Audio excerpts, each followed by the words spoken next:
Hello, good morning. This is Dr. Ejaz from your own news channel, AFK Newsroom. In today's program, we are going to discuss and analyze the cost of US-Iran conflict and cost of war funding. Uh, in the most, in one of the most consequential military equipments since the 2003 Iraq War, the United States and Israel launched a coordinated air campaign against Iran on February 28, 2026, dubbed Operation Epic Fury. United States from the side of United States and Operation Roaring Lion from the side of Israel. Uh, After nearly 6 weeks of intense strikes, uh, Iranian counterattacks across the region and months-long diplomatic scrambles. Both nations signed the Islamabad Memorandum of uh, Understanding on June 17, 2026, a fragile but historic preliminary accord against established a 60-day ceasefire window for further negotiations. As of today, June 24, 2026, the White House has submitted an emergency $87.6 billion supplemental spending request to Congress to cover the staggering cost of conflict. The roots of the 2026 conflict stretch back decades, but its immediate trigger war or trigger war Iran's nuclear program in 2015. The Joint Comprehensive Plan of Action, generally known as JCPOA, imposed strict limitations on Iran's enrichment exchange for sanctions relief. In 2018, President Trump withdrew the United States from that engagement, from that agreement, labeling its giant fiction. Iran began stockpiling enriched uranium in response, and by June 2025, the IAEA confirmed Iran possessed enough enriched uranium to produce nine nuclear warheads. The conflict most immediate predecessor was the 12-day war. On June 13, 2025, Israel struck multiple Iranian military and nuclear facilities in a surprise attack, assassinating uh, prominent military commanders and nuclear scientists. Iran retaliated with over 550 ballistic missiles and more than 1,000 suicide drones. The United States intervened on June 21, conducting strikes on three key nuclear sites, Fordo, Natanz, and Isfahan, marking the first direct US military strike on Iran's nuclear program. A ceasefire was reached on June 24, 2025, under US pressure. Uh, Following the 12-day war, Iran's currency entered a severe freefall.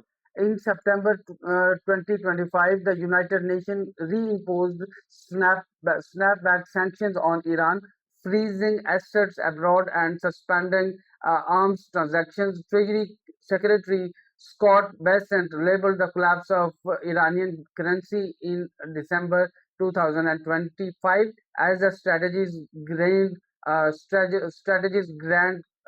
culmination. The resulting economic spiral triggered mass protests beginning in December 28, 2025, which Iranian security forces crushed a brutal crackdown, killing an estimated 30,000 people, according to Iran's Ministry of Health.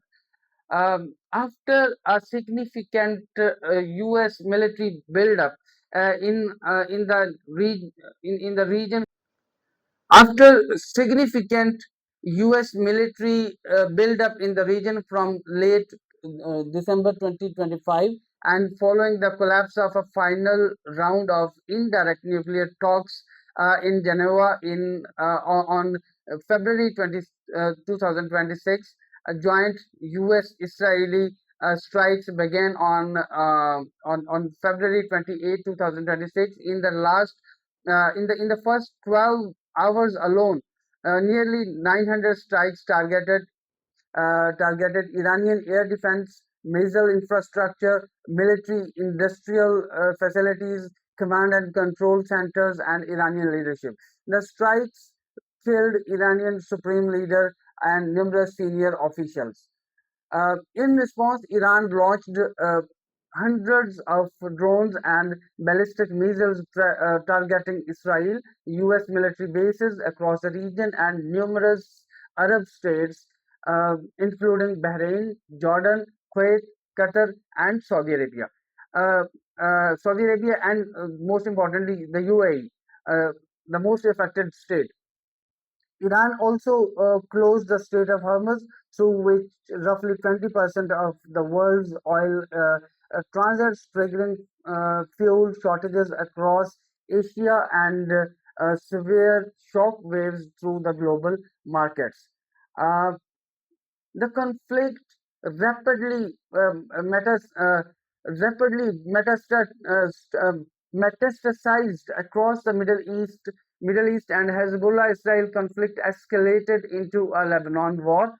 Houthi forces in Yemen launched missiles toward Israel and threatened to block the Bab el-Mandeb Strait, adding pressure to uh, adding pressure on Red Sea shipping. Iran aligned militias demanded the full expulsion of U.S. forces from Iraq, complicating ongoing bilateral security arrangements. Strikes attributed to Iran also appeared to target Azerbaijan, Turkey, and British sovereign territory on Cyprus. After more than 5 weeks of fighting, Pakistan brokered a 2 week ceasefire on April 8, 2026, a critical diplomatic intervention. Iran had rejected an earlier 45 days framework, instead putting uh, forward its own 10-point peace plan, calling for lifting all sanctions, withdrawal of US forces, and reconstruction funding. Trump accepted the ceasefire, stating Iran would immediately open the Strait of Hormuz, and the ceasefire was, however, violated by both sides on multiple occasions. Trump extended its indefinitely on April 21. Following the collapse of direct Following the collapse of direct talks in Islamabad on April 12, the United States launched a counter blockade of the strait on April 13, interdicting all ships seeking to reach Iranian ports. Trump threatened full-scale naval blockade and destruction of Iranian power plants if the strait was not reopened. Iran threatened military retaliation if the blockade continued. This dangerous standoff became the central uh, flashpoint in subsequent negotiations. After the months of indirect negotiations mediated primarily by Pakistan, with facilitation from Qatar, Saudi Arabia, Turkey, and Egypt, the United States and Iran agreed on a final text on Uh, June 12. On June 17, President Trump signed the Islamabad Memorandum at the Palace of Versailles during dinner with French President Macron. Following the G7 summit, Iranian President Masoud Pezeshkian signed it simultaneously in Tehran. The 14-point Memorandum of Understanding establishes uh, uh, an immediate and permanent termination of military operations on all fronts, including Lebanon, a 60-day a ceasefire window extendable by mutual agreement for further negotiations, Iran's commitment that it shall not procure or develop nuclear weapons, toll-free reopening of the Strait of Hormuz, down blending of Iran's uranium stockpiles from weapon grade to the reactor grade under IAEA supervision, a promise by both parties not to initiate further war or operations against each other. Uh, on the 25th June, 20th June, Trump announced no tolls for Strait of Hormuz passage during the 60-day ceasefire. U.S.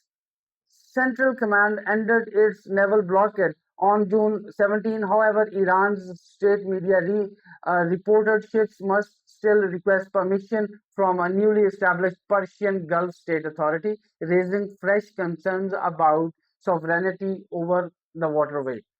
Uh, the financial cost of Operation Epic Fury has been staggering, and international studies uh, now estimates total Iran cost at between $34 billion to $42 billion, with costs expected to continue rising as the U.S. maintains 50,000 troops and more than 20 warships in the region.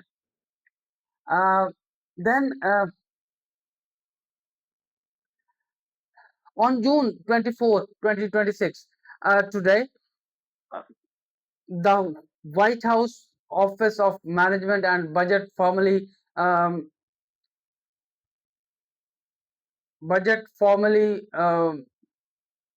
White House of Office of Management and Budget formally submitted an 87.6 billion supplemental spending request to Congress. OMB Director Russ Watt wrote to House Speaker Mike Johnson urging Congress to take action on these important and urgent requests as soon as possible.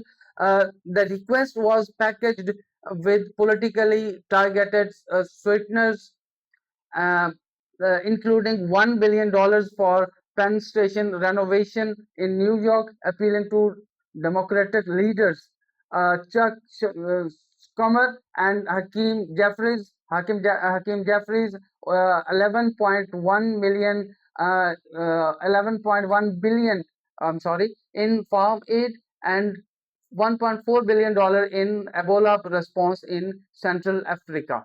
Defense Secretary Pete Hegseth framed the cost to the Senate with a rhetorical question: what is the cost of Iran obtaining a nuclear weapon? But the request faces significant political headwinds.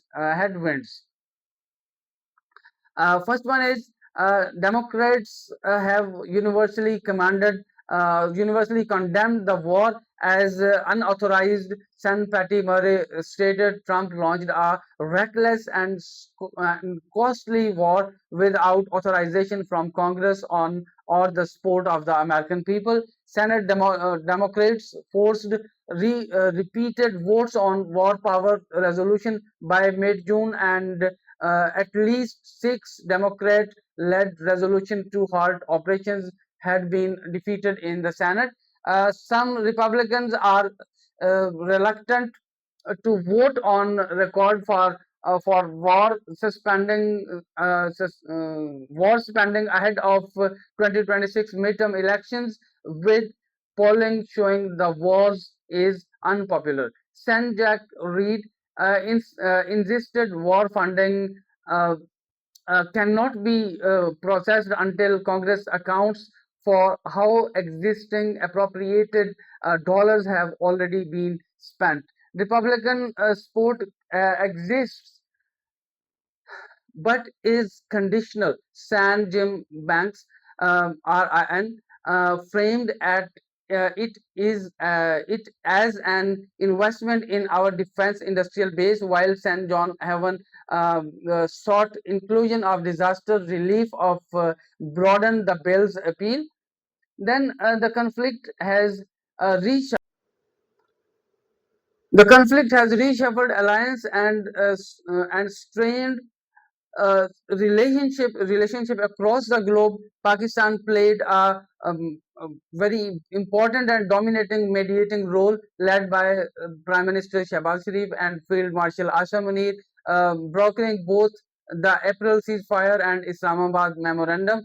India welcomed the ceasefire and called for unimpeded flow through a Strait of Hormuz, reflecting its significant energy transit interests.